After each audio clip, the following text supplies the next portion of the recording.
Welcome back to Singularity, your home for all things that push the boundaries of technology and human ambition, from advanced jet fighters and powerful rockets to the vast expanse of the universe. Today, we're winding the clock back, leaving the age of stealth and hypersonic missiles to visit a time when the fate of the free world was decided not by microchips, but by the skill, courage, and grit of young men in piston engine fighters dueling in the skies over the English Channel. We are going to explore one of the most pivotal aerial conflicts in history, the Battle of Britain. In the summer of 1940, the situation was dire. Nazi Germany had swept across Europe with its blitzkrieg tactics.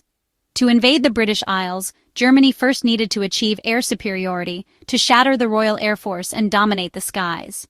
What followed was not just a battle, but a desperate 4-month struggle that would define the course of the Second World War. This was the clash of technologies, strategies, and wills that pitted the RAF against the formidable Nazi German Luftwaffe. At the heart of Britain's defense were two legendary aircraft. First, the icon of aerial grace and lethality, the Supermarine Spitfire. With its sleek lines and distinctive elliptical wings, the Spitfire was a masterpiece.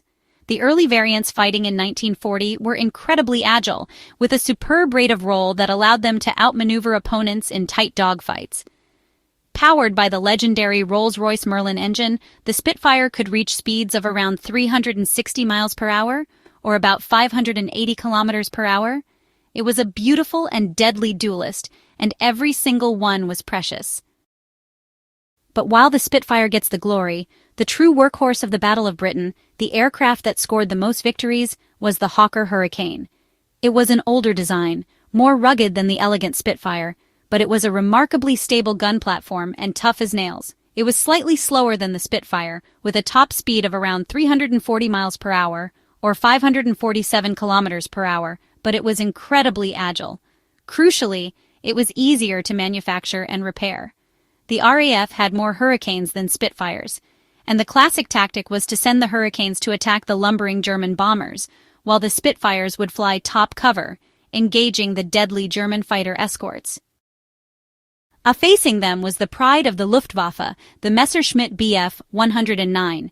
The primary variant, the BF109E Emil, was a formidable opponent. It was slightly faster than the Hurricane and comparable to the Spitfire, with a top speed of around 355 miles per hour. It was a superb climbing and diving aircraft, thanks to its fuel-injected engine, which wouldn't cut out under negative G-forces like the carbureted British engines. This allowed BF109 pilots to simply nose down and dive away from trouble. It was, however, less maneuverable in a tight-turning dogfight compared to the Spitfire. The Luftwaffe deployed a massive number of these fighters, with total production eventually becoming the highest of any fighter in history. The Germans also had what they believed was a secret weapon, the Messersmid BF110 Zerstörer, or destroyer. This was a twin-engine heavy fighter, fast in a straight line and heavily armed. The idea was that it would be a long-range escort fighter, punching through enemy defenses. The reality? It was a disaster. It was sluggish and lacked the agility to compete with the single-engine Spitfires and Hurricanes. And the primary targets of these fighters? The German bombers. The backbone of the Luftwaffe's bomber force was the Hanklehi 111. Instantly recognizable by its extensive greenhouse-glazed nose, this medium bomber was a common sight. It wasn't particularly fast, with a top speed of around 270 miles per hour, making it vulnerable. It could carry a bomb load of around 2,000 kilograms, or about 4,400 pounds, and the Luftwaffe had deployed well over 700 of them for the campaign, alongside other types like the Dornier Du-17 and Junkers Ju-88. On paper, the Luftwaffe looked superior in numbers and experience, but Britain had several advantages, technological and geographical trump cards that would prove decisive. The first and most important was radar. The Chain-Home radar system was a network of towers along the coast that could detect incoming German formations from over 100 miles away.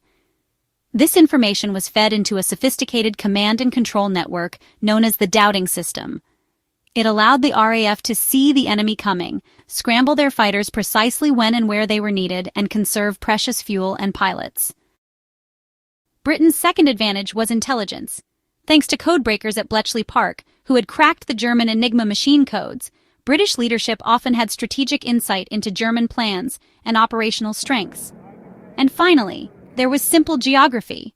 British pilots who were shot down over their own country could be rescued and, if not badly injured, returned to fight another day.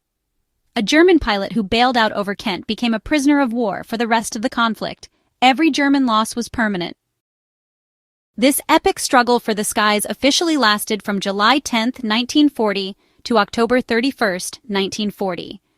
The battle is typically divided into phases, starting with attacks on shipping, then moving to a major assault on RAF airfields and radar stations in the southeast, known as Adlertag, or Eagle Day. This was the most critical phase. The RAF was stretched to its breaking point. Frustrated by the lack of decisive results, Hitler and Luftwaffe chief Hermann Göring then made a fatal strategic error. In response to a minor British bombing raid on Berlin, they shifted their focus to bombing cities, primarily London. This was the beginning of the Blitz. While horrific for civilians, this move inadvertently gave the battered RAF Fighter Command a crucial breathing space to repair its airfields and regroup. The bombing of British cities was relentless. It's estimated that during this period, around 20,000 British civilians were tragically killed, a horrifying price paid for the nation's defiance. The cost in the air was also staggering.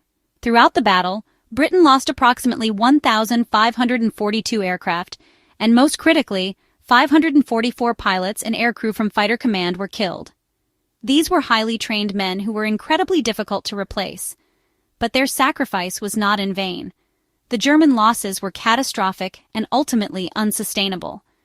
The Luftwaffe lost an estimated 1,977 aircraft, a mix of bombers and fighters. More devastatingly, they lost 2,698 experienced pilots and aircrew killed or captured. These were the skilled veterans who had honed their craft in the Spanish Civil War and the Blitzkrieg across Europe. They were irreplaceable. It's crucial to remember that this wasn't just a British fight. Pilots from all over the Commonwealth, Canada, Australia, New Zealand, South Africa, fought bravely. And there were squadrons of pilots who had escaped their conquered homelands. The contribution of these pilots was immense. The most famous was the Polish Na-303 Squadron, which claimed the highest number of enemy aircraft destroyed of any squadron during the battle. There were also Czech pilots, Belgians, French, and even a handful of American volunteers who joined the fight long before the USA officially entered the war. The strategic consequences of this aerial battle were profound. For the German fighters, the BF109s, they needed to protect the bombers, which limited their tactical freedom and range. They could only spend a very short time over London before their fuel ran low, often leaving the bombers vulnerable on the return journey. The Nazi German Luftwaffe lost too many of its best fighters and most experienced pilots. This attrition of talent had a direct impact later in the war. When the mighty American 8th Air Force began its massive daylight bombing raids on Germany with its formidable B-17 Flying Fortress bombers, the Luftwaffe struggled. The seasoned aces who could have mounted a more effective defense were gone, many having perished in the summer of 1940. The failure to defeat the RAF meant the German war machine could not effectively defend Germany against USA bombers in the years that followed. What part of this historic battle do you find most compelling? The technology of the Spitfire and radar, or the sheer human drama of the pilots? Let me know your thoughts down in the comments, and please tell us what historical or technological topic you want Singularity to explore next. If you found this journey back in time insightful, please give this video a thumbs up. It helps us share these incredible stories. And if you want more deep dives into the world of jet fighters, rockets, and the universe, make sure you subscribe to Singularity and hit that notification bell so you don't miss our next mission. Thanks for watching.